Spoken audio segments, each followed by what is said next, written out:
Bonjour à tous, nous traitons aujourd'hui le thème des traités de Westphalie de 1648. Voyons tout de suite qu'est-ce que ces traités. Les traités de Westphalie sont un ensemble de textes de paix qui mettent fin à la guerre de 30 ans qui a divisé les États européens de 1618 à 1648.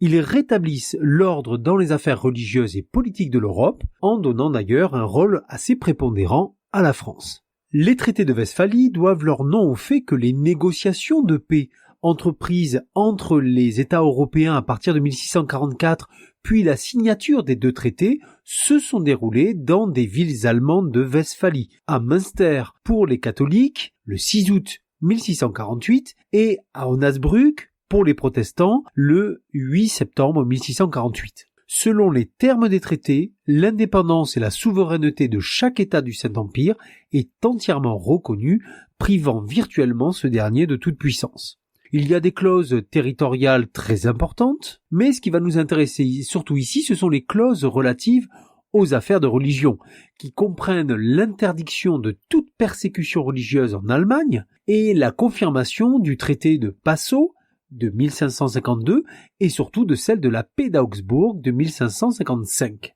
Les traités stipulent que la religion de chaque État allemand doit être déterminée par celle de son souverain catholicisme, luthéranisme ou calvinisme. Une clause particulière stipule qu'un prince qui change de religion s'expose à perdre ses terres. Cette clause vise à maîtriser l'expansion de la réforme protestante. Les princes allemands peuvent avoir leur armée, conclure des alliances entre eux ou avec des étrangers, mais jamais contre l'empereur ou le Saint-Empire. On le voit, la paix de Westphalie marque la fin de la période des guerres de religion.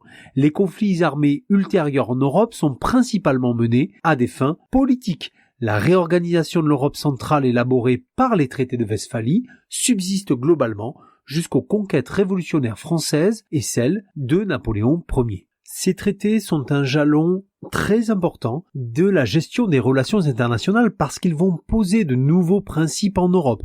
On a vu déjà les principes au niveau de la religion, mais plus important encore peut-être, ou aussi important en tout cas, ils vont créer des principes de gestion des relations internationales. Ainsi, les traités de Westphalie vont reposer sur 3 principes.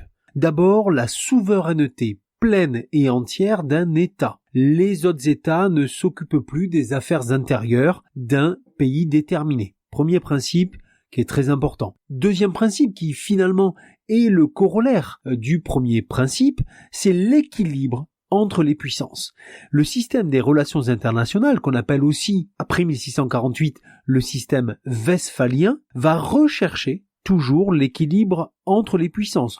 On va retrouver la même chose d'ailleurs au congrès de Vienne en 1815 pour régler la question napoléonienne de l'empire napoléonien après la chute de Napoléon. Et puis troisième principe, le système de sécurité collective.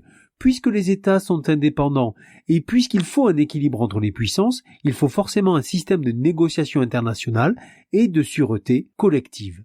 On le voit, ces traités ont une importance capitale. Ils ne sont pas seulement circonstanciels, c'est-à-dire mettre fin à la guerre de 30 ans, mais ils vont avoir un impact extrêmement fort dans l'organisation des